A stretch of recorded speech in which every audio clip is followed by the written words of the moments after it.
You stand in a hall lit by trembling candles. The stone walls breathe with draughts of smoke and whispers. You do not hear words clearly, only the hiss of rumor, winding like a serpent around your throat. It smells of wax, of damp wool, of something hidden beneath ceremony. A kingdom does not collapse in silence.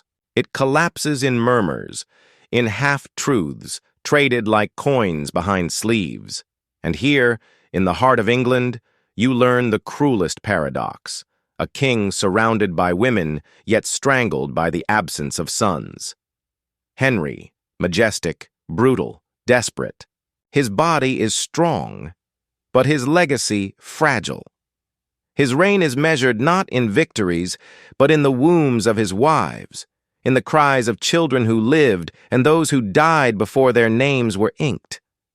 But the whispers, the whispers are louder than any prayer. They say he has sons, but not in marriage, bastards born of fleeting nights and silenced women. Some he acknowledges, like Henry FitzRoy, Duke of Richmond, who for a brief moment shimmered as a possible heir. Others denied, erased, left to grow like shadows beyond the palace gates. What is a throne worth if its bloodline leaks into the streets? You feel the weight of it now. A kingdom haunted not by enemies abroad, but by children who should have been princes. Whispers coil tighter. Questions of succession become knives at the king's throat, and in the flicker of the candlelight, you understand. This is not merely politics. It is obsession, swelling into madness. You feel the silence of a cradle that never rocks. Catherine of Aragon, loyal, dignified, bends beneath the weight of grief. Miscarriage after miscarriage, stillborn cries swallowed before the kingdom could ever hear them. A daughter survives, Mary. But to Henry, a girl is not a shield against collapse.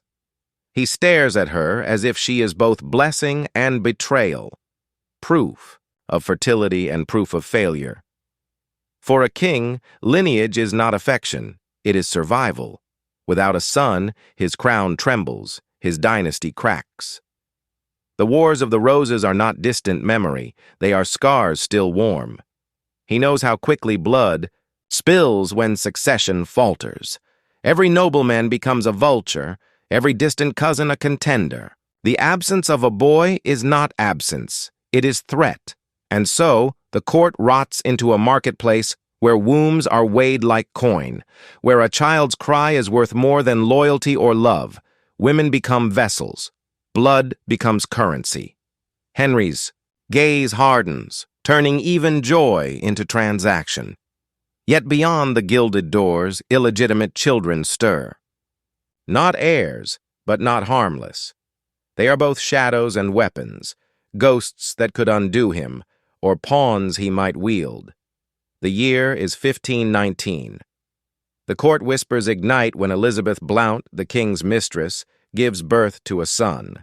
Not a daughter, not a stillborn. A boy, alive, breathing, wailing with the promise Henry's crown so desperately craves.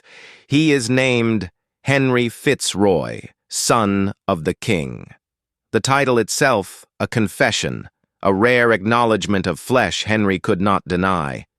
For a moment, the curse seems broken. The boy grows, pale-faced but noble. His presence a quiet rebuke to Catherine of Aragon's sorrow. Henry parades him, grants him lands, considers alliances that could have tethered kingdoms. At one point, marriage negotiations whisper of him uniting with Mary, Henry's own daughter, a grotesque knot of legitimacy and desperation. Anything to secure the Tudor line. But fate is cruel. In 1536, at just 17, FitzRoy dies. Some say consumption, others a wasting curse. His coffin carries more than a boy. It carries the dynasty's what if. Had he lived, England might have never seen the break with Rome, the execution of queens, the birth of Elizabeth I. His absence is a wound that shapes the world. Henry acknowledged one bastard, and even he was taken. Which leaves the darker question. What of the children never named, never claimed, never allowed to live in daylight? The whispers never died when Mary Boleyn entered the king's bed. She was sister to Anne, daughter to a family that rose like a flame in the Tudor court.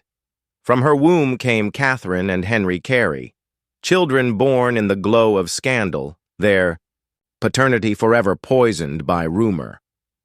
Were they the offspring of William Carey, Mary's husband?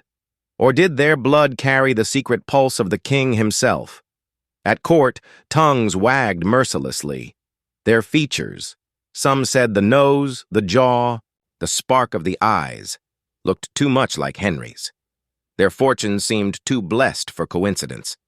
Catherine would one day serve Elizabeth I, her cousin, or perhaps her half-sister. Henry Carey rose high, receiving grants, positions, a life elevated far beyond what his supposed father could have secured alone. Royal favor clung to them like a shadow too deliberate to ignore, too dangerous to name. And yet imagine the cruelty of such an existence, to grow up watched, speculated upon, but never claimed. To live as half-seen children of a king who needed them hidden. Their very existence blurred the line between mistress and queen, loyalty and betrayal, family and scandal. The Carey children became symbols of Tudor politics, pawns in a game of bloodlines where legitimacy was both weapon and curse. Their faces were living reminders that a king's sins did not vanish, only multiplied. But if rumor shaped their lives, politics sharpened the stakes, for every whisper was also a threat. In Tudor England, bastardy was not just a stain, it was a weapon sharpened by rumor and law. A king's illegitimate child could never inherit the crown, yet their very existence haunted it. Each whispered name became a shadow claimant, each favor shone a spark of suspicion. A bastard could be used as a pawn by rebels, dangled as a banner of false legitimacy, or raised as a quiet threat to the fragile Tudor line.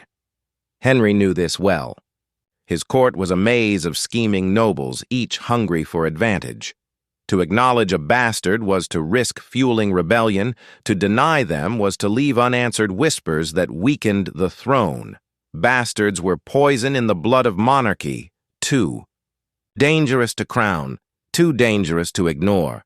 And so, most were hidden in half-truths and silence, left to live in the twilight between rumor and recognition. But silence itself breeds obsession, and the darker the denial, the louder the whispers grew. From this tension emerges the most haunting question of Henry's reign. How many heirs did he truly leave behind, and how many were deliberately erased? From history, the chamber reeks of sweat, candle smoke, and the iron tang of blood.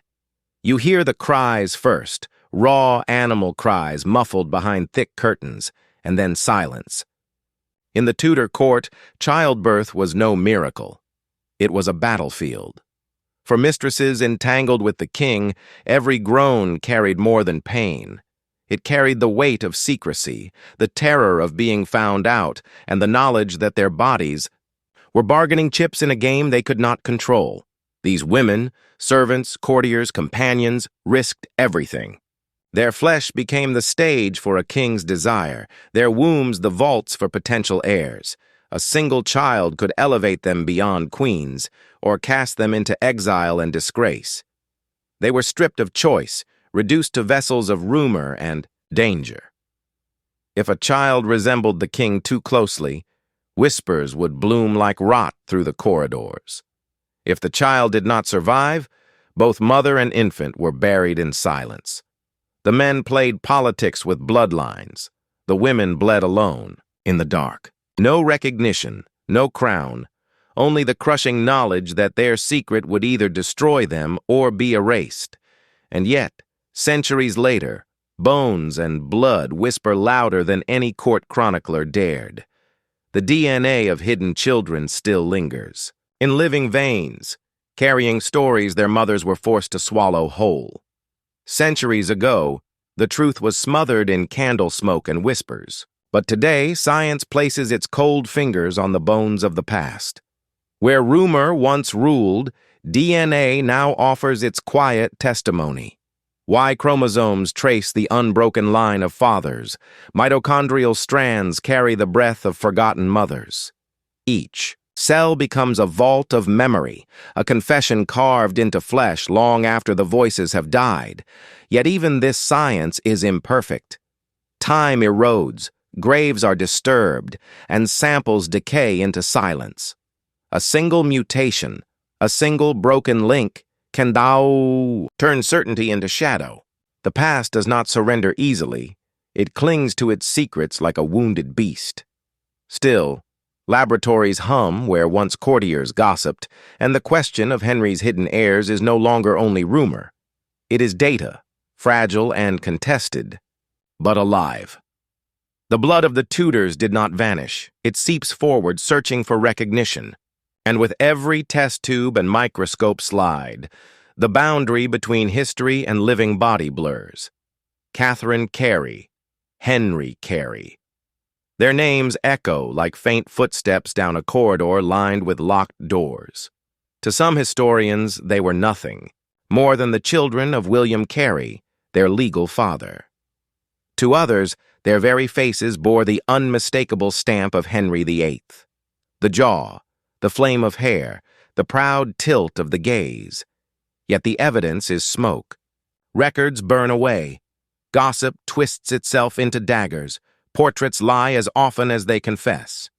Scholars divide. Some dismiss the claim as idle scandal, while others insist the Careys were the king's living shadows, tolerated but never named. Truth here slips like blood through fingers, staining everything, proving nothing. And so the question deepens. Does proof matter more than belief? Is a legacy written in genes or in the power those rumors carried? For whether bastards or not, the Careys moved through court with unusual favor, rising like reeds in a river fed by unseen currents. But proof is a cruel thing. It promises clarity, yet often delivers only silence. Whispers stretch beyond England's borders, as if Henry's desire carved shadows across Europe itself. In his youth, before the crown weighed heavy, he traveled, flirted, hunted, and left behind trails of rumor like stains no water could wash away. Some tales spoke of a maid in Calais who bore a red-haired child. Others hinted at hidden offspring in the courts of France, where alliances were sealed not just by treaties, but by nights that dissolved into secrecy. Were these children real or phantoms conjured by envious tongues? Some claims are laughable, yet others persist with the stubbornness of scars. Chroniclers in whispers, nobles in scandal, servants in taverns, all told stories of a king whose virility exceeded his virtue. These shadows had no names etched into royal rolls, no titles bestowed, no arms granted. They existed in rumor alone, half born, half erased. But in rumor lies danger. For every bastard imagined abroad, a seed of doubt was planted at home. If heirs could appear anywhere, could any man truly say he owned the blood of kings? Or did Henry's lineage spill uncontrolled, like ink across parchment, staining borders far from his throne? The forbidden truth is this: even lies can wound dynasties. Imagine walking through gilded halls where every glance carries a question too dangerous to ask. Your hair too red, your jaw too sharp, your smile too familiar. And yet the king never speaks your name. You live in a half-light, celebrated in whispers, denied in truth. For those suspected to be Henry's children, the crown was not a gift, but a ghost. Court ladies giggled behind silk sleeves, men measured your rise with suspicion, and every kindness could turn to cruelty once tongues loosened. To be suspected was to be both precious and poisoned, watched, envied, and never embraced. The deepest wound was not poverty, but rejection. To walk in the shadow of the most powerful man in England, yet feel like a stain he scrubbed away. To hunger not for gold, but for acknowledgement. A single word, Father, that never came. Loneliness grew sharp in such silence, a blade honed by rumor. And the cut was not just theirs, but the dynasty's, bleeding through every denied child. The bust whispers were not only smoke, some left ink upon parchment. Letters from courtiers, brittle with time, speak of the king's base son, cloaked in euphemism but clear in intent. In 1525, when Henry FitzRoy was made Duke of Richmond, ambassadors marveled at such favor for a boy born of no lawful wife. Court accounts record sudden grants of land to young men whose bloodlines were never explained, their fortunes swelling without lineage to justify it. Catherine Carey, still a child, was given place in Queen Elizabeth's household, a gesture too grand for mere kinship, too carefully arranged to be coincidence. One Venetian ambassador wrote that Henry keeps many children, though which were his and which were not, none dared confirm aloud. The evidence drips, not flows, fragments of rumor hardened into record, yet always blurred at the edges. What is left to us are shadows bound in ink, proof enough to disturb, never enough to satisfy. And so the letters breathe like ghosts, not confirming, not denying, only whispering that the story was never as clean as the crown desired. 17 years. That was all the time fate allowed Henry FitzRoy. In July 1536, he withered with sudden sickness, most likely consumption, and the court fell into a silence thick as mourning cloth. The only son Henry had ever claimed carried off before manhood, before destiny could test him. Whispers rose in corridors. If FitzRoy had lived, might he have worn the crown? Would England have been spared the storms of succession, the blood of queens, the schism of faith? Or was his death the price demanded by a dynasty cursed with hunger for heirs? The boy who might have saved the Tudors became instead their phantom, haunting every failed birth that followed, every frantic marriage Henry forged. His absence was not merely a death. It was a wound in the throne itself, a shadow stretching forward into Elizabeth's reign, where legitimacy was always in question. FitzRoy's silence echoed longer than his breath. It became a silence that reshaped history, a void that crowned others in his place. And into that void, rumor poured, of other children, other heirs, hidden in plain sight. It is the cruelest irony. The child Henry once called illegitimate, the daughter of Anne Boleyn he nearly erased, would rise above them all, Elizabeth.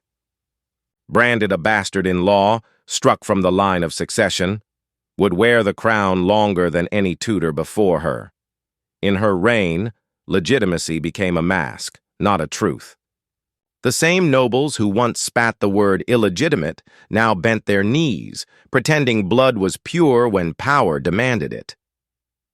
Henry's obsession with sons had ended in nothing. The daughter he doubted built an empire of her own name. But Elizabeth never escaped the shadow of her birth.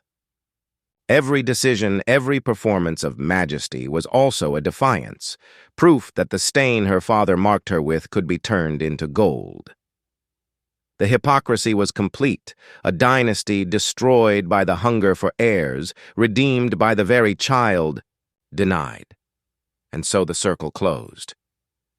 In Elizabeth's triumph lived the tragedy of her father's denial, the unspoken inheritance of secrecy, carried like a crown of thorns. In laboratories far from Tudor palaces, the story breathes again. Scientists peer into fragments of bone, strands of hair, ancient teeth sealed in time, searching for the Y chromosome that might whisper Henry's name. Computers hum where once rumor roared, portraits are scanned like suspects, and even the shadows of faces are compared for kinship long denied. Yet history resists the scalpel. Bones decay, records vanish, and the line between fact and myth blurs like blood diluted in water. DNA may yet speak, but it cannot alter coronations already performed, wars already fought, children already buried. The throne did not wait for science to decide. It crowned those who survived and left the rest to rumor. So we must ask, If proof were found, what would it mean? Would Catherine Carey cease to be a shadow and become a daughter? Would Henry FitzRoy's ghost reclaim the throne he never wore? Or would truth itself remain powerless, a ghost tapping on glass while history moves on? Science judges with numbers, history judges with silence. And in that silence, the ghost of Henry's hidden children lingers. Proof or no proof, their absence still shapes the story. Imagine a thread of blood stretching unbroken through 5 centuries, woven into families who dine by candlelight today, unaware of the whispers curled inside their veins. If Catherine Carey or her brother Henry were truly the children of Henry VIII, then the Tudor legacy did not end with Elizabeth's barren womb. It multiplied quietly, in cradles never claimed, in lines that branched far from the throne. Modern genealogists trace these roots like veins through marble. Peers of the realm, noble houses, even royals themselves may carry echoes of Henry's red hair, his temper, his hunger for power. The irony is almost unbearable. The king who shattered Christendom to secure a son may have seeded heirs enough to outlast empires, though none were ever crowned. The thought chills that those who walk in palaces today may unknowingly carry the shadow of a bastard past, their lineage haunted by denial, a ghostly reminder that legitimacy is not written in flesh but in politics. Blood survives where crowns do not, and perhaps, even now, Henry's true dynasty lives not on the throne, but in the silence of family trees, still whispering Tudor secrets through time. Why do we worship blood as though it were scripture? Why does a line of descent, pure or broken, carry such terrible weight? Kings raised it as law, priests cloaked it as divine, and yet it was nothing more than flesh, fragile, fallible, fleeting. Henry's hunt for legitimacy left bodies in graves, queens in ruins, children in silence. And still, 500 years later, we trace veins and names as if they could grant meaning. Perhaps it is not blood we seek, but certainty. A way to bind chaos with lineage, to imagine that power can be inherited like the color of an eye. But blood is indifferent. It does not care who is called son, who is cast as bastard, who wears the crown. It flows in tyrants and in beggars alike. And so the question remains, is legitimacy anything more than theater, a cruel story told to keep the powerful enthroned? The mirror turns toward you. What would you sacrifice to be recognized? What would you endure to belong? Picture Henry not as the colossus carved in portraits, but as a man pacing alone in chambers that reek of candle smoke and fear. He had crowns, armies, the obedience of millions. And yet his nights were haunted by silence, by the absence of sons who lived long enough to secure his name. He married 6 times, tore a nation from Rome, executed friends and wives alike, all to outrun the shadow of childless failure. Yet what did it give him? A dynasty built on denial, heirs buried before manhood, daughters he could not trust until it was too late. He left behind not a line of kings, but a trail of ghosts. FitzRoy, dead before 18. Elizabeth, branded a bastard before she ruled. Whispers of others, unacknowledged, unwanted. The mightiest king of his age, and still the loneliest father. This is Henry's true tragedy, not that he lusted for power, but that he could never hold what he most desired. Blood betrayed him, as it betrays us all in the end. They called them bastards, as if the word itself could erase flesh and silence memory. Yet the truth does not vanish, it festers. It seeps beneath doors, lingers in archives, hides in bone. Every denied child of Henry VIII is a warning carved into time. Power cannot rewrite blood, only obscure it, only obscure it. The Tudors built their empire on pageantry and pain, on marriages paraded like sacrifices, on heirs weighed like coin. But behind every coronation, behind every gilded procession, shadows walked. children unnamed, mothers discarded, bloodlines twisted into silence. And centuries later, their whispers remain louder than the trumpets of kings. To chase legitimacy is to chase a ghost.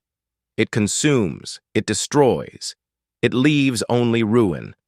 And yet we still search, still hunger for names, as if the truth will set us free. But perhaps the real truth is darker, that power breeds denial, and denial breeds ghosts. So listen closely, for the bastards are still speaking. They remind us that cruelty cannot bury memory, that silence cannot kill blood. Their inheritance is not crowns, but warning, a nightmare that lingers long after the throne has turned to dust.